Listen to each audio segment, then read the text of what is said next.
The alien queen waited on the edge of the silent valley, staring at the long line of soldiers carrying torches. None of them spoke. None of them looked up. Every face was tight with fear or sadness. The wind was cold, and it blew dust across the stones that marked the royal burial ground. The queen's tall frame shook in the pale light. Her skin, normally bright and proud, looked drained and hollow. Her eyes did not blink. She watched everything, but she saw nothing. Her daughter was gone, or that was what she had been told. The queen had ruled her empire with strength for decades. She faced wars, plagues, rebellions, and storms that destroyed half her capital. She had survived all of that, but now she stood frozen, unable to move, because she believed she had lost the one person she loved most. Her daughter, Princess Lyra, had been her only child, the one light in her life that softened her strict heart. And tonight, the soldiers were returning with news that confirmed her greatest fear. They carried a covered stretcher. The cloth over it was royal blue, the color used only for fallen family. The queen stepped forward slowly, her legs almost refusing to lift from the ground. The soldiers bowed their heads the moment she came near. None dared to look her in the eyes. None dared to speak. General Vorin, the oldest of her commanders, stepped forward with a deep bow. His voice shook when he finally found the courage to speak. "My queen, we searched everywhere. We found..." He pulled the cloth back just enough to show a torn sleeve, a piece of armor, and a small lock of silver hair. The queen's breath caught. Lyra's hair had been the same shade, soft, silver blue. The cloth fell back over the stretcher, hiding the evidence again, but the damage was done. The queen felt her chest tighten, her vision blur. She lifted a hand to keep herself steady. She wanted to scream, to demand they search again, to order them never to stop, but her voice would not come. General Vorin continued speaking quietly. "The ravine collapsed after the attack. We believe she fell. We found these near the bottom. We found no body." The queen lowered her head. No body meant a faint hope, but everyone knew what the ravine looked like from the inside. It was a maze of sharp rocks, poisonous plants, and rushing underground rivers. Anyone who fell inside was rarely found alive. And the attack had come from rebels, scattered enemies, who wanted to strike her heart by harming her child. The queen closed her eyes. Her daughter had gone into that valley to help a group of injured civilians escape. She had been brave, kind, and fearless. She had always been like that. But kindness could not protect someone from stone and darkness. The queen whispered her daughter's name. It was the softest sound she had ever made. "Lyra." The soldiers bowed deeper. The torches flickered. The night grew colder. The queen finally spoke, her voice quiet but strong. "Prepare the mourning rites." The words felt like burning coal in her throat. It felt wrong to say them. But her people needed a leader who accepted reality. Her empire needed someone who could stand firm in grief. So she forced the words out, even if her heart broke with each breath.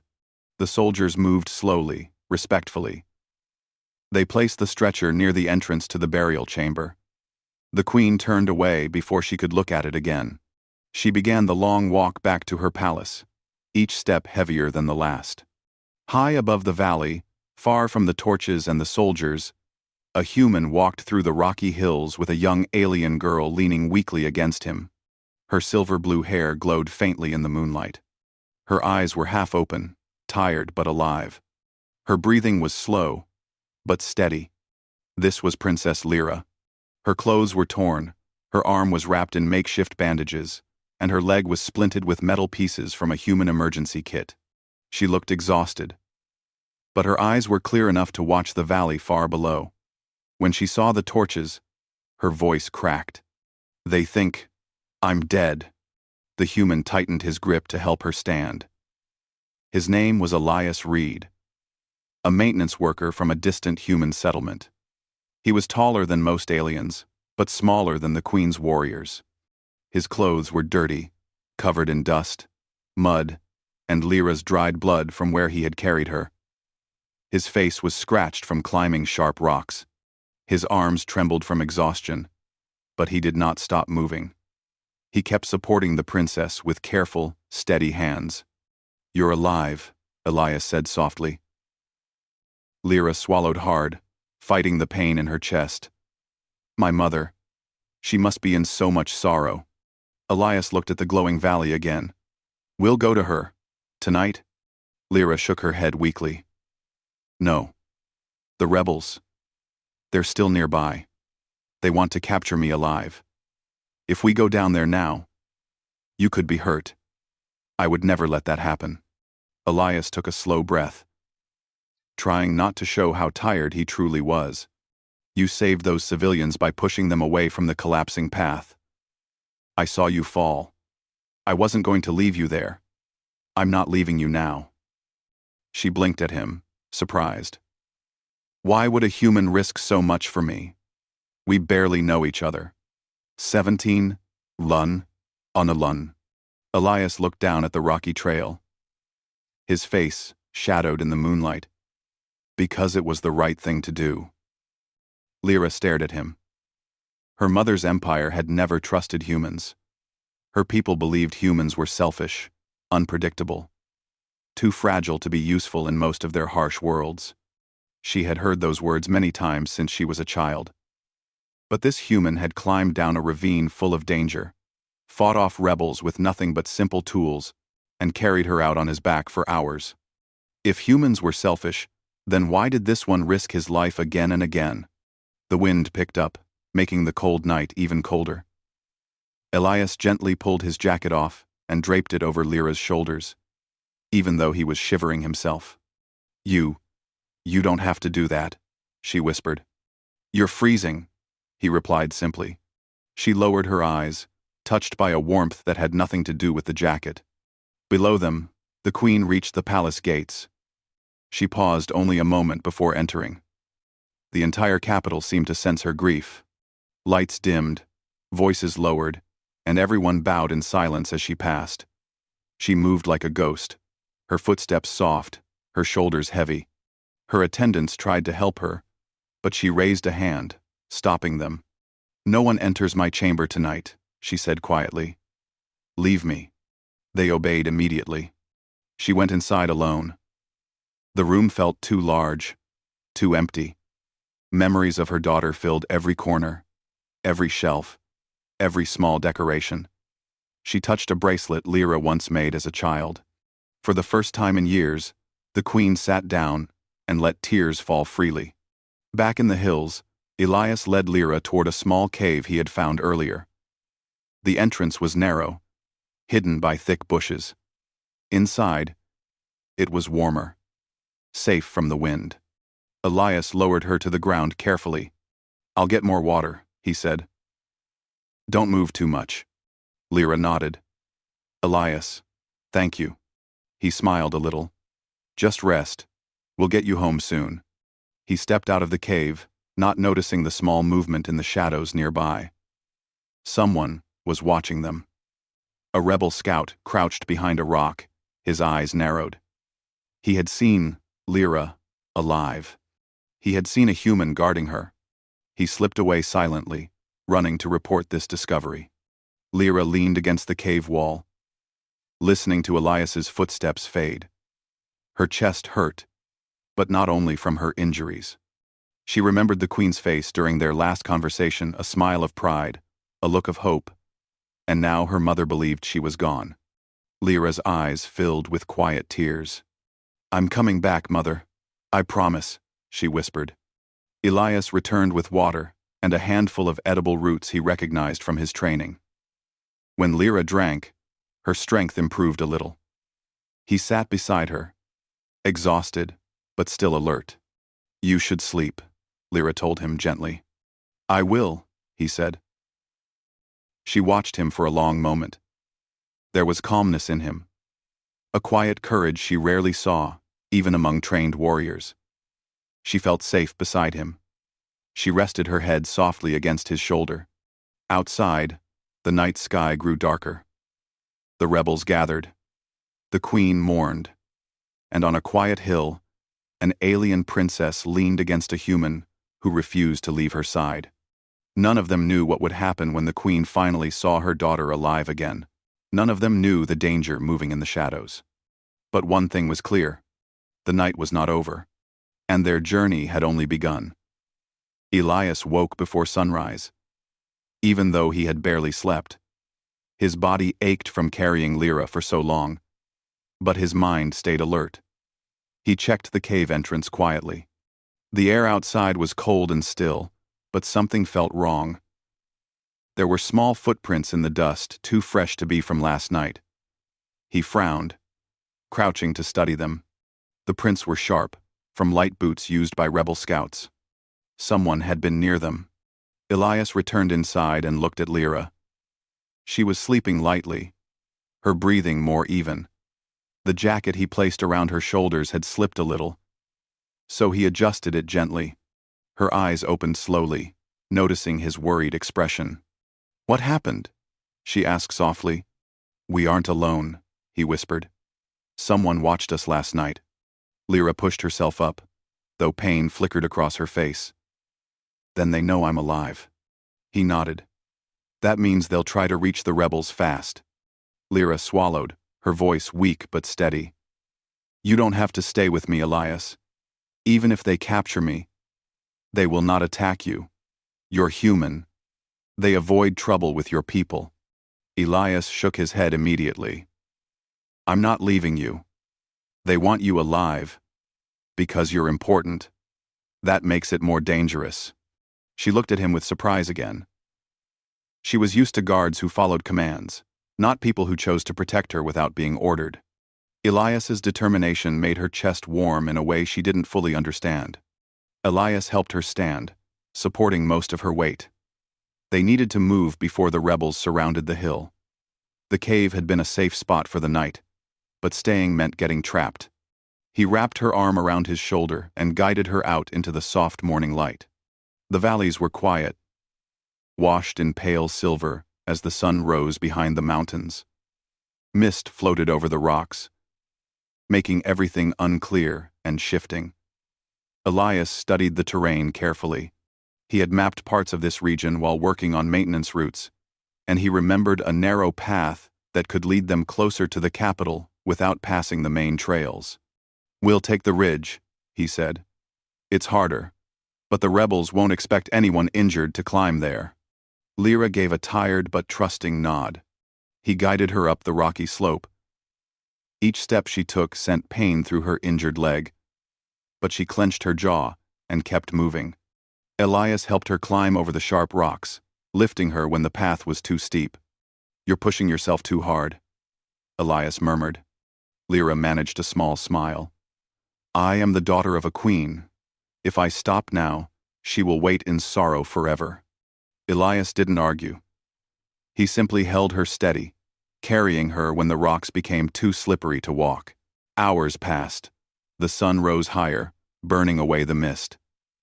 As they reached a high point, they looked down at the capital in the distance. Towers shone in the sunlight.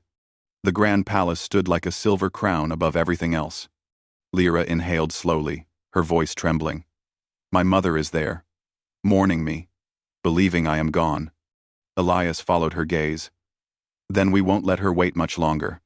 Before they could take another step, a sudden noise cut through the quiet, echoing footsteps. Too many and too fast. Rebels. Elias grabbed Lyra's hand and pulled her behind a tall boulder. The rebels appeared on the ridge below, 10 of them, all armed with shock spears and energy nets designed to capture without killing. They spread out, searching the area. One scout pointed up the slope. "Tracks lead this way. The princess is alive.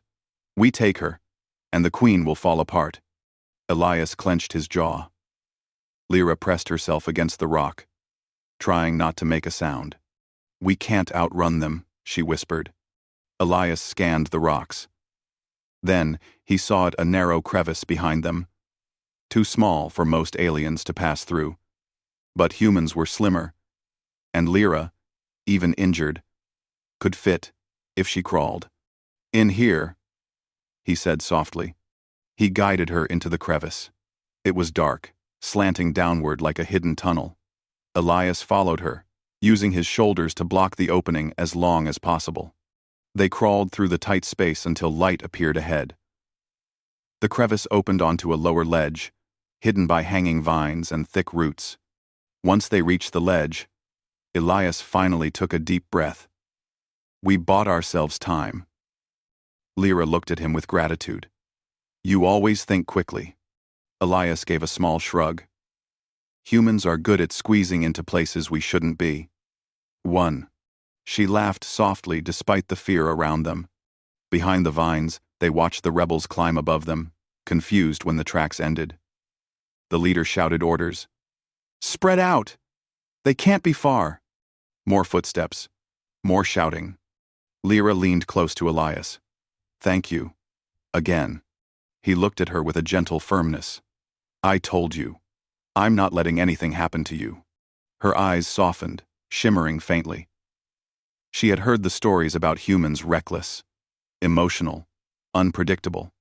Yet Elias was steady, calm, and brave. And his kindness felt real, not forced by orders. After the rebels passed, Elias and Lyra used the hidden ledge path to move closer to the capital. The journey was slow, painful, and silent. Lyra's leg hurt with every movement, and Elias kept watching for rebel scouts. But the path was hidden enough to protect them. By afternoon, they reached the outskirts of the capital. Huge walls and glowing shield barriers surrounded the city. The gates were guarded, heavily sharp-eyed warriors in shining armor. Entering openly would draw attention. If the rebels saw them first, everything would fall apart. We need a quiet way in, Elias said.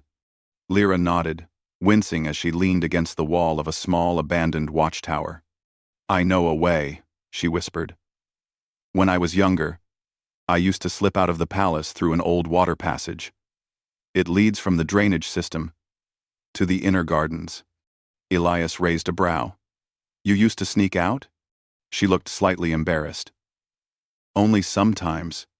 Mother was strict with guards. But I liked exploring the city. Elias smiled. Good thing. Your secret tunnel might save us. They moved toward the passage, hiding behind old trees and broken stone structures. The entrance was covered in vines and half buried under loose bricks.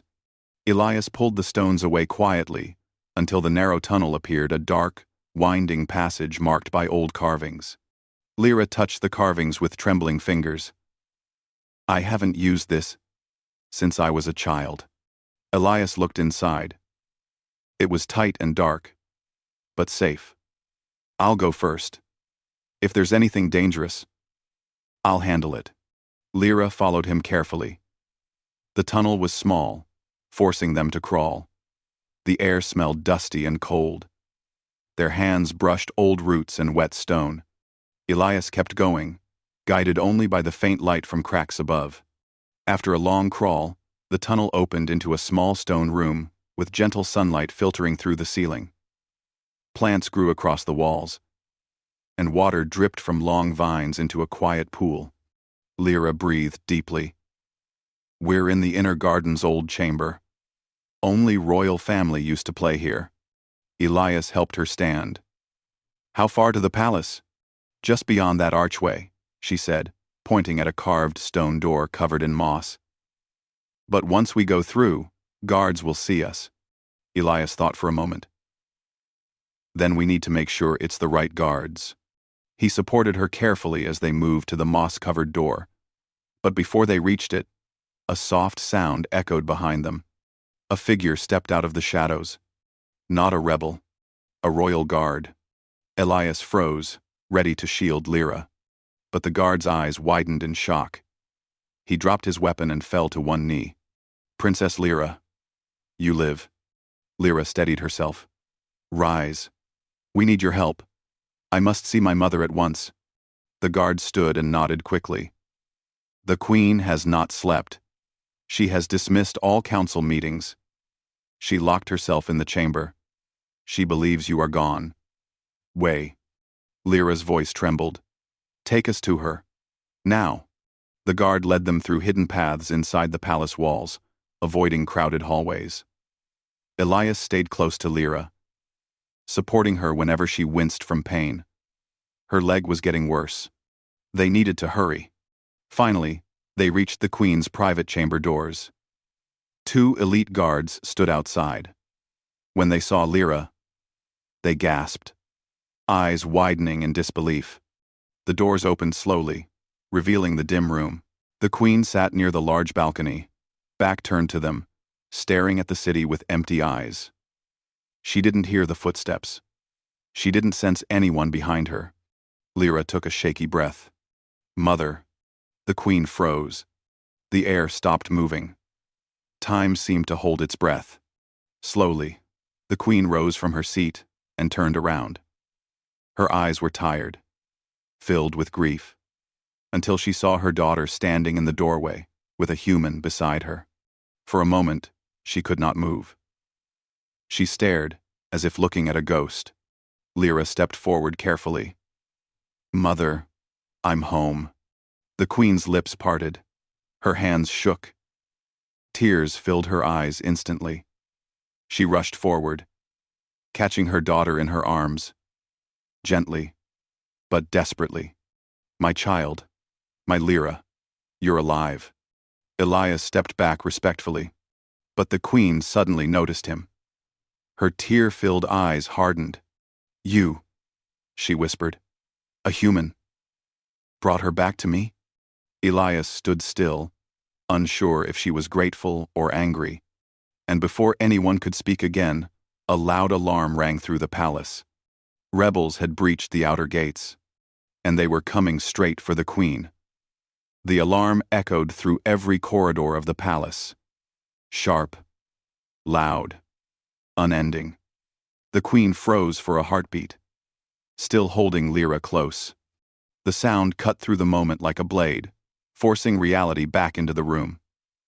Guards rushed to the doors, shouting warnings. Rebels breached the western gate. They're heading toward the inner palace. Protect the Queen. Lyra's weakened leg trembled. Elias stepped forward instantly to steady her, but the Queen lifted a hand sharply. Do not touch her. Her voice was cold now, nothing like the trembling mother of seconds before. Elias stepped back, not wanting to disrespect her authority. The Queen turned toward him slowly, still holding Lyra's hand. You saved my daughter, she said. You carried her. You protected her. You brought her home. Her voice softened for a breath, then hardened again. But that does not mean I trust you. Elias did not argue. He only nodded. I understand, Your Majesty. Lyra squeezed her mother's hand weakly. He protected me when no one else could. Mother, we must. Before she could finish, another explosion shook the palace.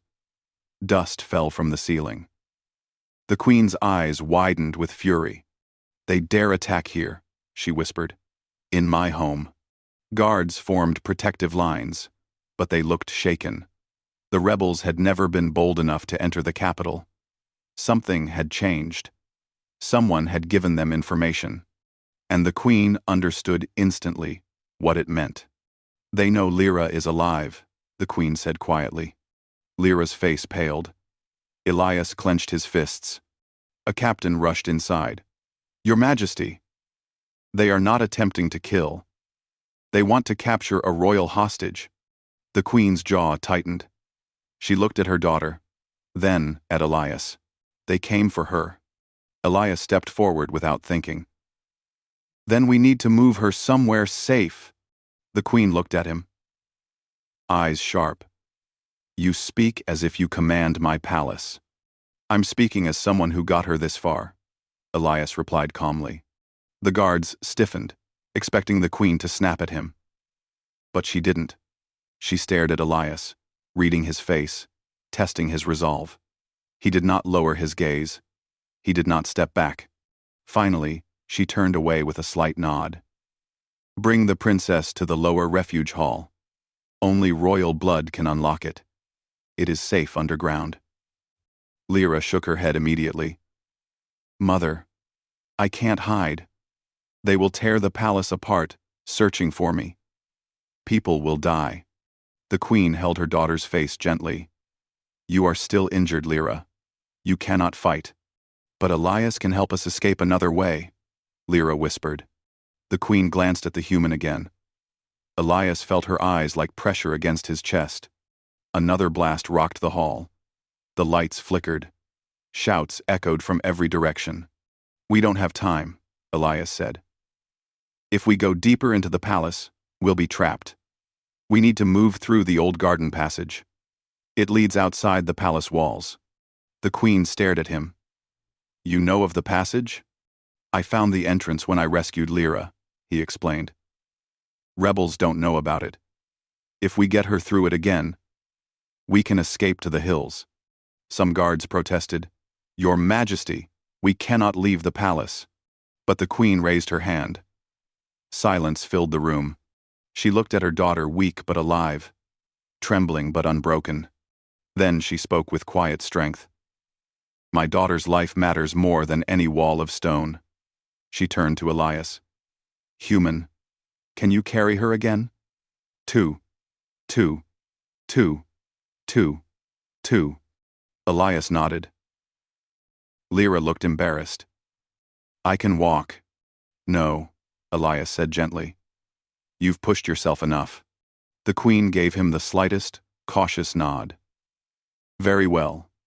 Protect her with your life. Elias lifted Lyra in his arms, careful not to hurt her injured leg. Her arms wrapped around his neck automatically, her breath brushing his shoulder.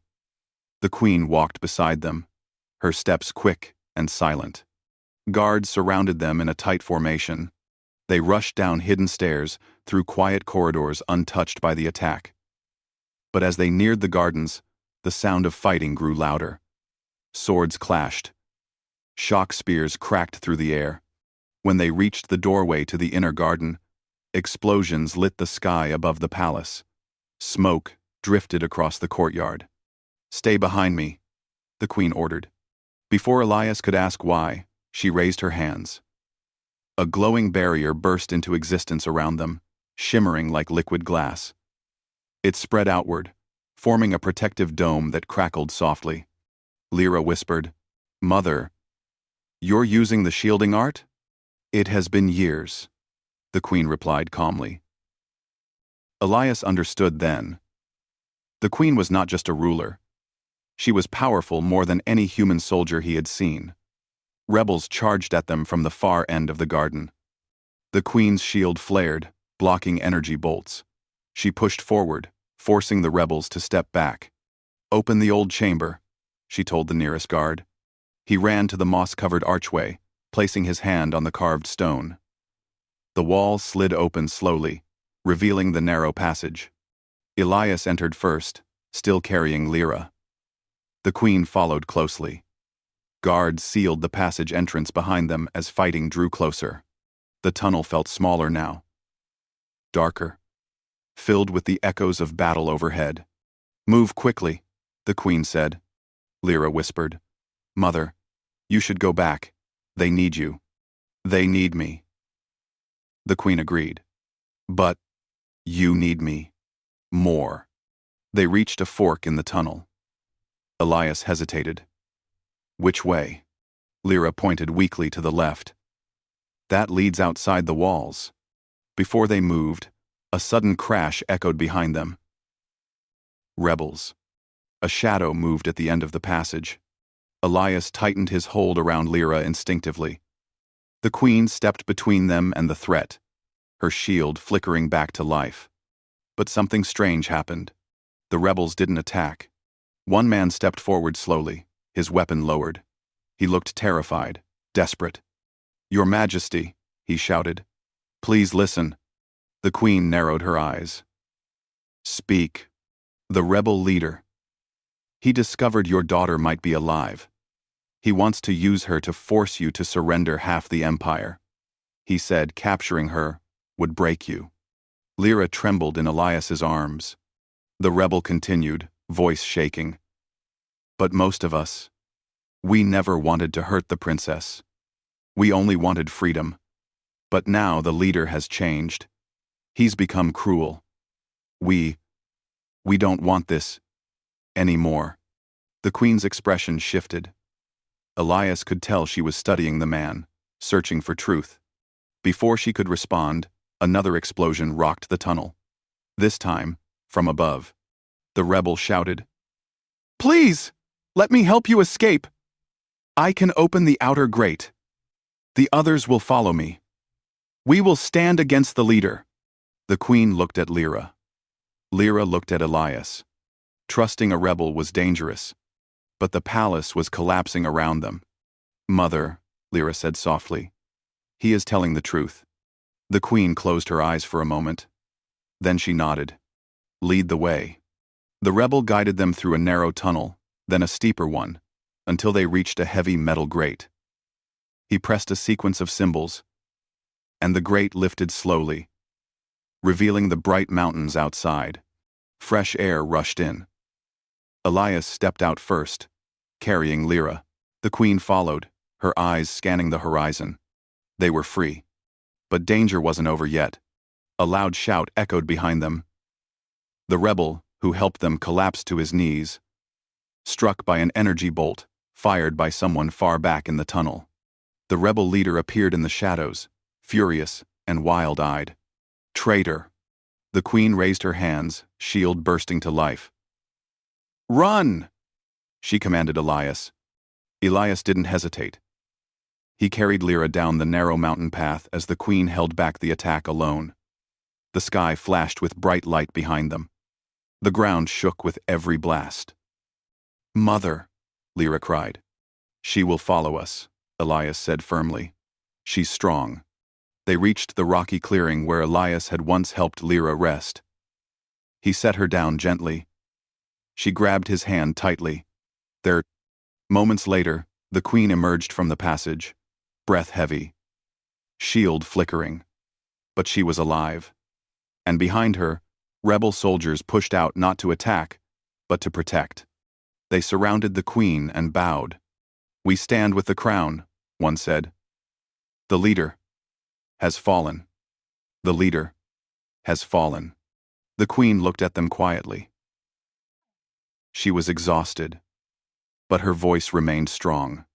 "Then today," she said, "a new beginning starts." She turned to her daughter. Lyra sat weakly, but smiling. Elias stood beside her. The queen walked to them slowly. Her gaze rested on Elias. "You saved her life," she said. "You risked everything. You protected her when the world believed she was gone." Elias nodded, unsure what she wanted him to say.